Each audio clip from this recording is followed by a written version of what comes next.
क्या chief justice ने हुकूमत को आईना हक दिखाया?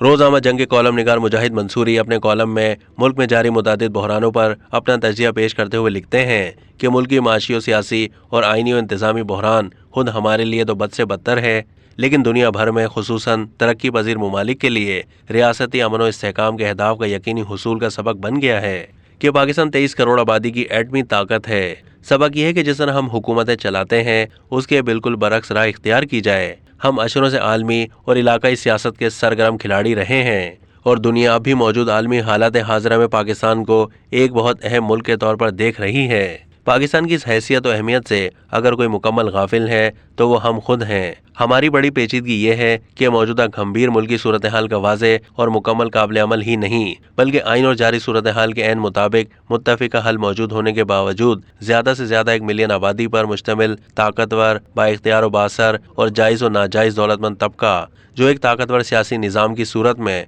मुल्क के तमाम वसाइल इख्तियारात और मौक़े पर काबिज़ है। ये हल मौजूद रस्मन नाफिजुल अमल मुत्तफ़िका आइन का मुकम्मल इतलाक और उसकी छतरी में तमाम मुल्की शहरियों पर कानून का यकसा नफाज मसला और पेचीदगी और अशरा बशरा मुख्तलिफुल नवा के बहरान दर बहरान की कैफियत की जड़ है। पहले दौर में पीपी हुकूमत में 1972 से 1977 में जिस तरह फसाइयत मचाई गई वो अगले 3 अदवार में तो ना हुई, ताहम करप्शन और बैड गवर्नेंस की सूरत में आइन से खिलवाड़ पीपी ने अपने हर दौर में किया। जैसे कराची में मर्जी की मरदमशुमारी और हल्का बंदी से शहर कायद फतह करने के हरबे सबसे बड़ी मिसाल तो पहले ही दौर था, जिसका शाखसाना 1977 में मार्शल का नफाज और उसके नतीजे में आज अवामी बन गई सियासी जमात नून लीग का जन्म हुआ। लेकिन रंग है जमाने के इस्टेब्लिशमेंट की पैदावार नून लीग आज पीपल्स पार्टी की और पीपी उसकी हम रिकाब होकर मौलाना साहब की गैर पार्लिमानी रहबरी में इत्तेहादी हुकूमत से वो तूफान फसाइयत मचा रही है कि पीपी के पहले दौर की याद ताज़ा हो गई। इर्तिका बसितना के इत्तेहाद की आड़ में कार खुमार नून लीगी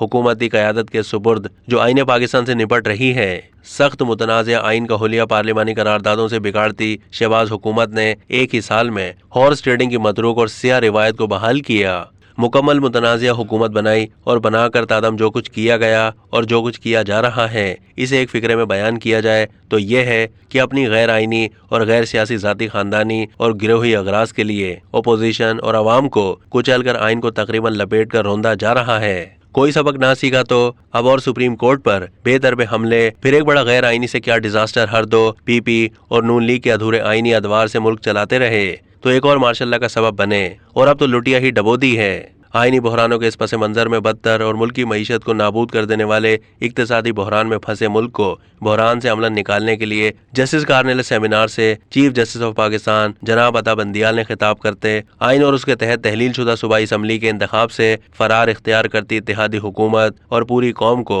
यकीनी हल के तौर पर आईना हक दिखा दिया है। चलो इमरान खान की ना सुनो, अवाम से दूर हो तो दूर ही रहो। बैरिस्टर एतजाज अहसन और बैरिस्टर लतीफ खोसा बोलें तो कान बंद कर लो, लेकिन हमारे मुत्तफिका सदाबहार सच्चे पक्के दोस्त, हर अच्छे बुरे वक्त के साथियों हामी, चीनी सदर जनाब शी जिनपिंग और वजीर खारजा सऊदी सफ़ीर का बिरादराना मशवरा ही मान लो, जो फरमाते हैं बहरान से निकलने के लिए मिलकर इस्तेहकाम पैदा करें। अब तक के लिए इतना ही। मज़ीद मालूमात के लिए डेली जंग के यूट्यूब चैनल को सब्सक्राइब कीजिए।